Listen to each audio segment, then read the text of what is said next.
SGI 서울보증과 함께하는 특별한 아침, SGI 미라클 모닝에 오신 여러분 환영합니다. 저는 진행을 맡은 신영일입니다. 네, 반갑습니다.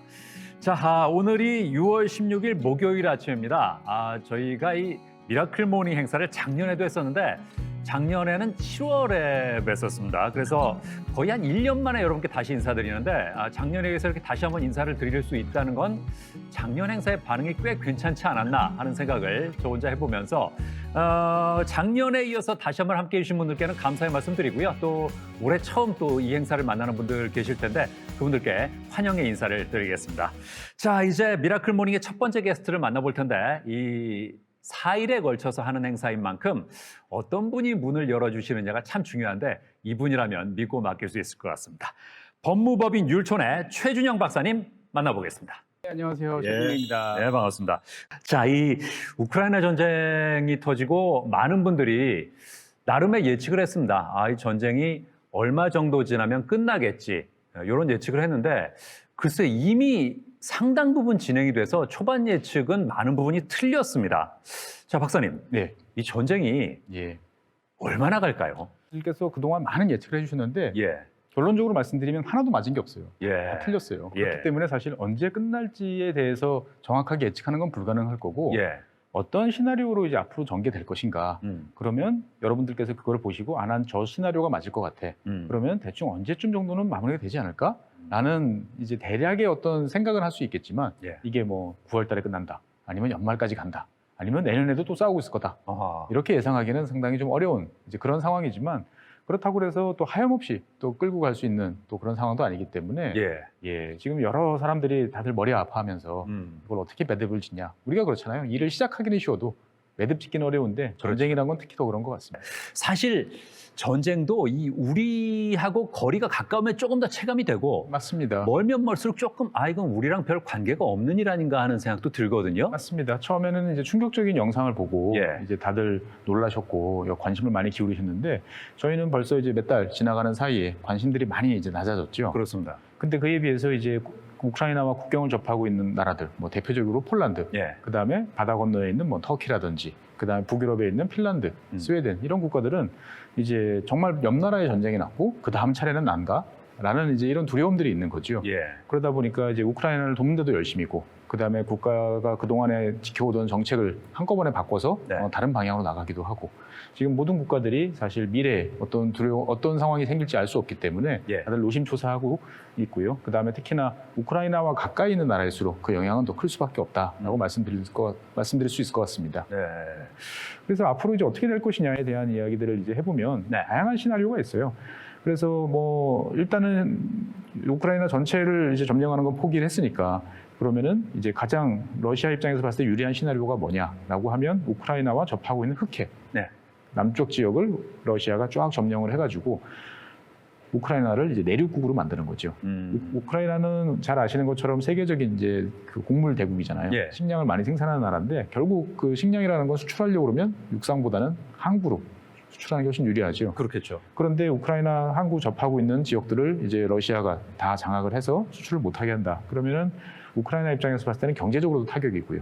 그다음에 외국과의 접경이 육지로만 연결되다 보니까 많은 이제 취약한 이제 모습들이 있는 거죠. 그래서 우크라이나도 그걸 알고 있기 때문에 일부 지역은 내줬지만 나머지 지역은 이제 확보를 하기 위해서 지금 처절하게 맞서고 있는 상태고요. 반면에 또 우크라이나가 러시아를 또 과연 밀어낼 수 있을 것이냐라는 궁금증을 가지는 분들도 계세요. 사실 지금도 이제 북부 지역 같은 경우는 러시아한테 내줬던 땅을 많이 회복을 했거든요. 근데 한쪽에서는 내주고 한쪽에서는 이제 또 땅을 뺏기고 있는 이제 이런 상황인데 최근 들어서는 미국이나 나토 서방 국가들이 지원해주는 각종 중화기들 그리고 이제 장갑 차량 이런 것들이 이제 속속 도착을 하고 있어요. 그래서 이런 것들이 이제 잘 활용이 되면 의외로 우크라이나군이 러시아군을 이제 국경 밖으로 이제 밀어내는 모습도 가능하지 않을까라는 이제 기대도 있긴 합니다만 원체 처음부터 전력 차이가 이제 큰 거죠. 러시아가 유리하다 보니까 가장 현실적인 시나리오는 현재 러시아가 점령하고 있는 많은 지역들 어떻게 보면 우크라이나로서는 상당히 이제 과거부터 공업 중심지였고 많은 자원이 매장돼 있던 지역들은 내주고 평화와 맞바꿔야 되지 않겠느냐라는 이야기가 있는데 이제 전쟁이 길어지다 보니까 사실은 그러한 협상도 이제 쉽지 않은 상황이 됩니다. 무엇을 위해서 우리가 이렇게 죽고 싸웠냐? 라는 이제 내부적인 반발이 있을 수밖에 없는 거지요. 그러다 보니까 이 전쟁의 결과는 사실 예측하기 상당히 어렵고 어떤 식으로 어떻게 보면 우리가 생각하는 것처럼 양쪽에서 모여서 협상하고 악수하고 끝내는 게 아니고 끝난 건지 안 끝난 건지도 모르게 소강 상태로 접어드는 그렇게 바뀔 수도 있을 것 같습니다. 이 전쟁이라는 게 참 우리한테는 어떤 영향을 미칠지가 궁금한데요. 초반에 이제 전쟁이 났다고 그쪽 지역에 가지 말아라. 뭐 그런 얘기 있었고 이제 우크라이나 교민들이 옆 나라로 대피하는 모습을 저희가 지켜봤는데 그러면 지금 상황에서 이 전쟁이 좀 길어지면서 우리한테는 어떤 영향을 미치게 되는 겁니까? 뭐 많은 분들께서 다 체감하시잖아요. 매일같이 장 보고 식당에 나가고 뭐 아니면은 이제 사업을 하시는 분들 같은 경우도 안 오르는 게 없다. 이런 말씀들 하시죠. 뭐 안 오르는 거는 이제 월급도 많이 요즘 오른다고 하는 것 같아요. 자녀 성적 뭐 이런 것만 빼고 이제 다 오른다고 그러는데 화면에 보시는 것처럼 소비자 물가가 많이 올랐어요. 과거 작년에는 한 2% 미만이었는데 지금은 이제 한 4%대 정도로 이제 많이 올랐죠. 그래서 많은 분들이 4% 올랐다 그러면은 그거보다 훨씬 더 올랐지 무슨 4%야 이렇게 이제 말씀들을 하시죠. 왜냐하면 우리가 느끼는 것들은 이제 식료품이라든지 그 다음에 에너지 같이 원래 변동성이 큰 것들을 많이 느끼는데 그것들은 물가 산정 때는 빠지거든요. 그래서 물가 상승률이 보통은 중앙은행이 2% 정도를 목표로 하고 있어요. 2% 정도로 묶으면 잘 묶고 있다. 근데 지금 이제 4%니까 목표치를 2배를 초과한 거죠. 그러네요. 그러니까 물가가 이제 엄청 올랐고 그 다음에 가장 피부로 많이 느끼시는 거는 이제 석유 가격이죠. 뭐 휘발유나 경유 같은 경우. 저도 이제 경유차를 타고 다니는데 주유할 때마다 내가 좀 잘못 보고 있나 이런 생각이 들어요. 항상 휘발유보다 경유가 싸다라는 거는 대한민국에서의 이제 어떻게 보면 법칙이었는데 지금은 비슷해지거나 심지어 경유가 더 비싼 경우도 맞습니다. 있고요. 경유가 리터당 2,000원을 넘어가거나 거의 근접한 이런 모습들은 이제 어마어마하게 영향을 미치고 있는 거죠. 그러다 보니까 현대 사회는 사실은 이런 석유나 가스 이런 에너지 자원으로 돌아가는데 이 가격이 오르니까 전체 물가는 다 이제 오를 수밖에 없는 이런 상태죠.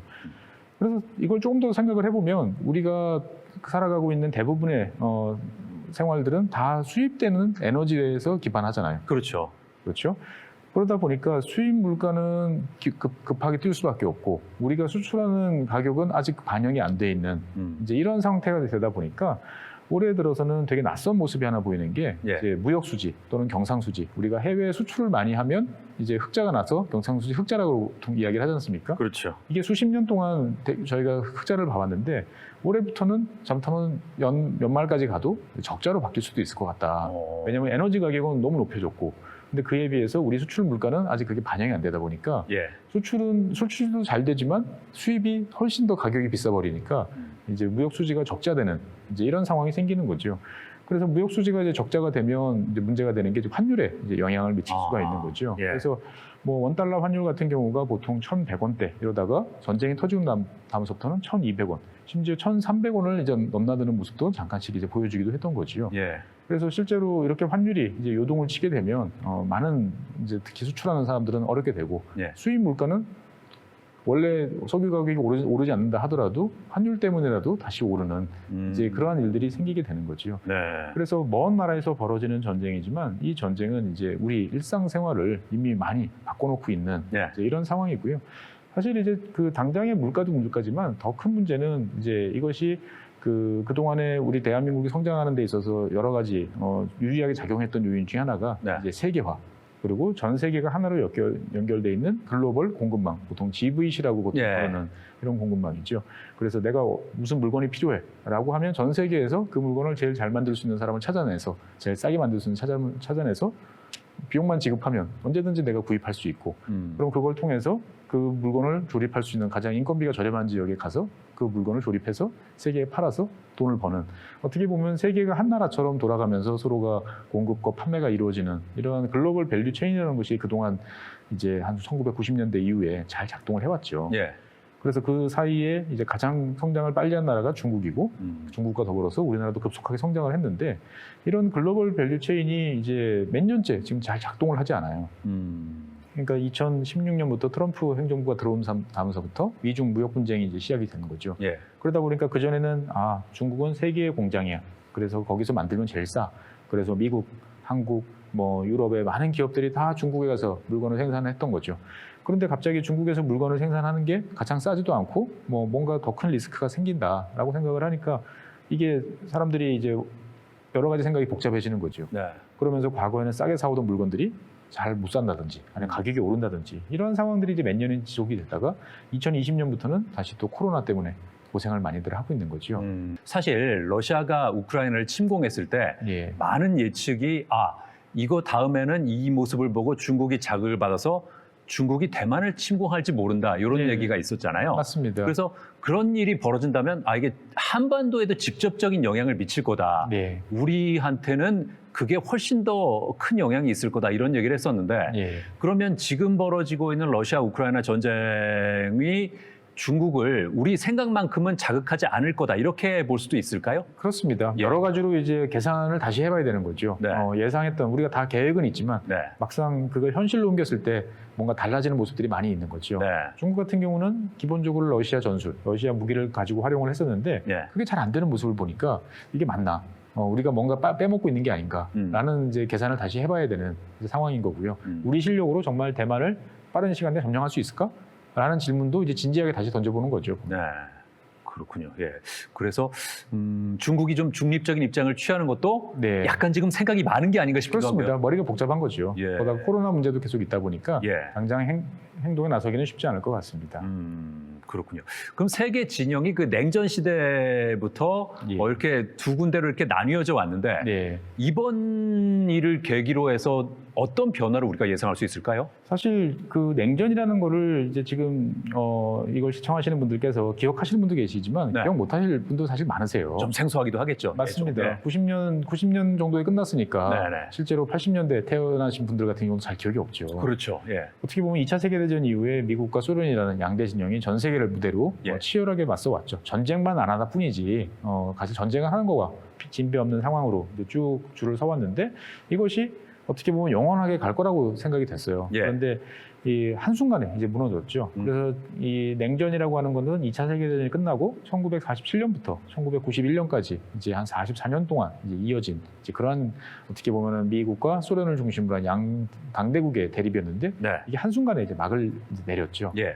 그리고 생각을 해보면 중국 같은 경우도 항상 소련하고 잘 지낼 것 같았는데 의외로 1978년부터 이제 개혁 개방에 나서가지고 지금까지 한 44년 동안 이제 경제를 또 나름대로의 방식으로 성장을 시켜왔던 거죠.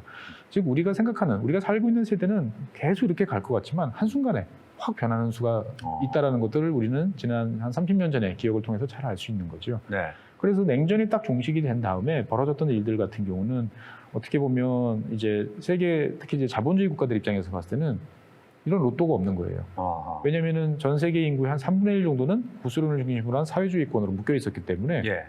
물건을 팔거나 노동력으로 활용할 수 없는 그런 존재들이었는데 갑자기 전 세계의 한 3분의 1 정도가 새로운 시장이 만들어지고 그 다음에 그 많은 사람들이 노동시장으로 쏟아져 들어오게 되는 거죠. 그러다 보니까 이제 지난 몇십 년 동안 물건을 팔고 새로 개발하고 이럴 곳들은 많아지니까 기업들은 급성장할 수 있었고요. 원래 기업들이 그렇게 성장을 하다 보면 임금도 오르고 물가도 오르고 해가지고 여러 가지 물가들이 올라서 이것들이 좀 상황이 안 좋아져야 되는데 예. 노동력 공급이 중국을 비롯한 인도, 뭐 동유럽 이런 나라들에서 계속 많이 있다 보니까 인건비는 낮은 예. 어떻게 보면 되게 행복한 시절을 지난 한 30년 동안 이제 보냈던 거죠. 그래서 사람들이 냉전이 끝난 다음에 많은 사람들이 이야기했던 게 이제 100년 만에 세계화가 다시 시작됐다라고 이야기를 합니다. 우리는 냉전 이후의 세계화가 첫 번째 세계화라고 보통 생각을 하지만 사실은 100년 전, 즉 19세기 말 20세기 초에도 유럽을 중심으로 한 유럽, 미국, 남미 이런 지역들 같은 경우는 긴밀하게 연결된 세계화의 흐름을 이제 연결하고 있었어요. 그래서 뭐 해외 투자도 많이 하고 그다음에 해외에서 공장들을 이제 해외 투자를 통한 공장 건설도 많이 하고 해서 전 세계는 평화롭게 지내고 점점 긴밀해지고 그래서 전쟁이라는 것들은 이런 주요 국가들 사이에서는 있을 수가 없다라고 그 믿음이 절정에 달했던 시기가 1912년, 13년 정도였습니다. 그런데 이러한 흐름들이 1914년 누구도 예상치 못했던 1차 세계대전으로 터지면서 한 방에 막을 내리게 됐죠. 그리고 결국은 2차 세계대전까지 전 세계는 이제 전쟁으로 이제 뒤덮이는 상황을 한 30년 이상 이제 지속을 했습니다. 예. 이제 그러면서 사실 세계화가 이제 끝이 났던 거죠. 보면. 근데 그런 세계화가 이제 1990년대부터 다시 시작이 돼서 지난 한 30년 정도 이제 이어져 왔던 거죠. 그래서 앞서서도 말씀드렸지만 이 세계화를 통해서 가장 덕을 본 나라가 어디냐 전 세계에서 네. 라고 하면 저는 사실 대한민국이라고 이야기를 하고 싶어요. 아, 우리나라인가요? 예. 오. 왜냐하면 1990년 생각을 해보면 이제 막 올림픽을 치렀지만 이제 중진국에서 어떻게 좀 벗어날 수 있을까라고 하는 여러 가지 이제 갈등 요소들, 위험 요소들이 많았죠. 그런데 뭐 그 이후에 IMF도 겪고 여러 가지 있었지만 지금 명실상부하게 세계 10대 경제 대국으로 섰고 예. 외국 신문에 보면 리치 컨트리라고 잘 사는 부자 나라라고 표현을 할 정도의 나라였던 거죠. 즉 세계화를 통해서 한국 국민들은 세계는 넓고 할 예. 일은 많다라는 정신으로 전 세계에 가서 온갖 일들을 하고 사업을 벌이면서 큰 돈을 이제 벌어왔던 거죠. 예. 그래서 우리는 생활 수준도 높아지고 어떻게 보면은 정말 선진국으로서 이제 진입을 하게 되는데 우리만큼 행복한 나라들은 사실 별로 없어요.